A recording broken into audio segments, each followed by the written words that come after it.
Hi అందరికీ నమస్తే. ఈరోజు 'బ్రహ్మముడి' సీరియల్‌లో ఏం జరిగిందో తెలుసుకునే ముందు ప్లీజ్ సబ్స్క్రైబ్ మై ఛానల్.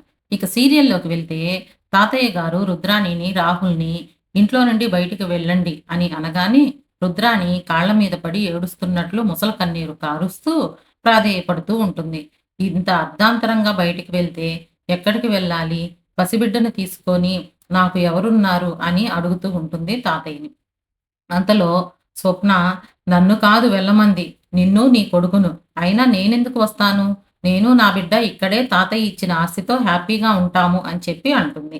అంతలో కావ్య అక్క నువ్వాగు అని చెప్పి తాతయ్యతో తాతయ్య గారు అక్క వీళ్ళిద్దరితో విసిగిపోయి ఇలా మాట్లాడుతుంది. ఆ బిడ్డకి తండ్రి లేకుండా ఎలా? మేమిద్దరం భర్తలతో ఉంటే తను ఒంటరిగా ఉండాలి కదా! ఒకసారి ఆలోచించండి అని చెప్పి అంటుంది. అంతలో స్వప్న అలా అయితే రాహుల్‌ని ఉంచండి. అత్తను పంపించేయండి అంటుంది. తర్వాత కావ్య చెప్పిన మాట విని అమ్మమ్మ, తాతయ్య గారు రుద్రాణి, రాహుల్‌ని ఉండటానికి ఆఖరి అవకాశం ఇస్తున్నాము. జాగ్రత్తగా ఉండండి అని హెచ్చరిస్తారు. తరువాత రుద్రాణి, రాహుల్లు రూమ్‌లోకి వచ్చి పిచ్చి కోపంతో ఎలా అయినా సరే ఈ కుటుంబాన్ని విడదీయాలి అని చెప్పి మాట్లాడుకుంటూ ఉంటారు. తరువాత స్వప్న వచ్చి ఇంకొంచెం గడ్డి పెట్టి వెళ్తుంది. ఆ తరువాత రుద్రాని ఇన్ని రోజులు ఆస్తిలో వాటా కావాలి అనుకున్నా.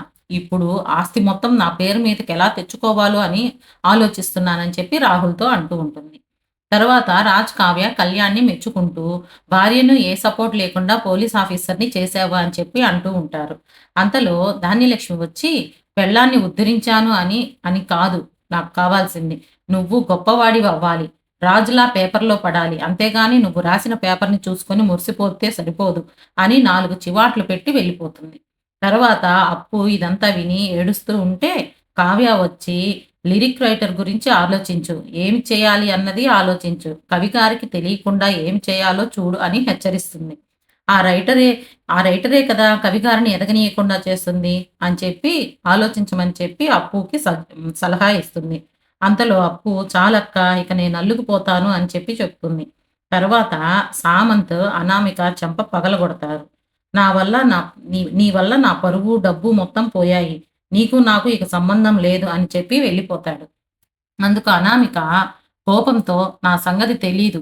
ఆ దుగ్గిరాల ఫ్యామిలీకి, ఈ సామంత్‌కి నేనేంటో చూపిస్తా అని చెప్పి అంటుంది. అంతటితోటి ఈరోజు ఎపిసోడ్ అయిపోతుంది. రేపటి ఎపిసోడ్‌లో స్వరాజ్ గ్రూప్ ఆఫ్ ఇండస్ట్రీ ఫ్యాక్టరీని తగలబెట్టిస్తూ ఉంటుంది అనామిక. ఈ విషయం తెలిసిన రాజు బయలుదేరి వెళ్తాడు. మరి ఫ్యాక్టరీ తగలబెడతారా? లేదా? అనేది రేపటి ఎపిసోడ్‌లో చూద్దాము. చూసిన వాళ్ళంతా please subscribe my channel. Thank you all of you.